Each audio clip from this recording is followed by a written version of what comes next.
আসসালামু আলাইকুম রহমতুল্লাহ। আদালতের আত্মসমর্পণকারী 93 জন আইনজীবীর মধ্যে 71 না 72 জন আইনজীবীকে জামিন নামঞ্জুর করে ঢাকা মহানগর দায়রা জজ আদালত কারাগারে পাঠিয়েছে।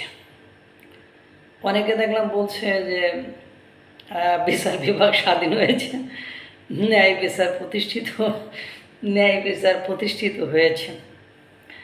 শুনে আমি হাসিই পেয়েছি যে বর্তমান সময়ে আওয়ামীপন্থী আইনজীবী, আওয়ামীপন্থী লোকজন, আওয়ামীপন্থী অফিসার, আওয়ামীপন্থী আপনার বিচারক, তাদের ক্ষেত্রে শুধু রায়টা বৈধ হইতেছে, হালাল হইতেছে, স্বাধীন হইতেছে, ন্যায় বিচার হইতেছে।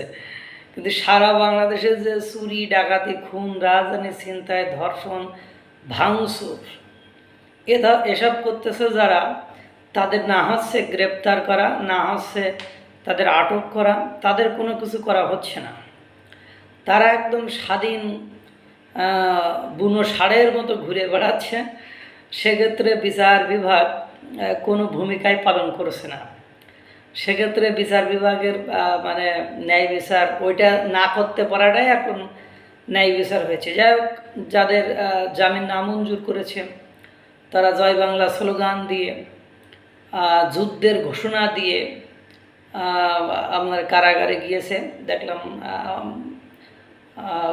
বাসের ভেতরে, অর্থাৎ বন্দীদের যে গাড়িতে করে নিয়ে যায় প্রিজন ভ্যান, ওই প্রিজন ভ্যানের ভেতরে করে বসে বলছে শেখ হাসিনা ফিরবে অচিরেই দেশে, আমরা বঙ্গবন্ধুর সেই স্বপ্নকে বাস্তবায়ন করব, দেখা হবে, মানে জয় বাংলা, জয় বঙ্গবন্ধু, এইসব ঘোষণা দিয়ে একটা মোটামুটি যুদ্ধের মতো ঘোষণা দিয়ে তারা আবার ভিচিহ্ন দিয়ে তারা একাধিক লোক দেখলাম জয় বাংলা স্লোগান দিয়েই প্রিজন ভ্যানে উঠল। অর্থাৎ নজিরবিহীন একটা রায় আজকে ঢাকা মহানগর দায়রা জজ দিয়েছে।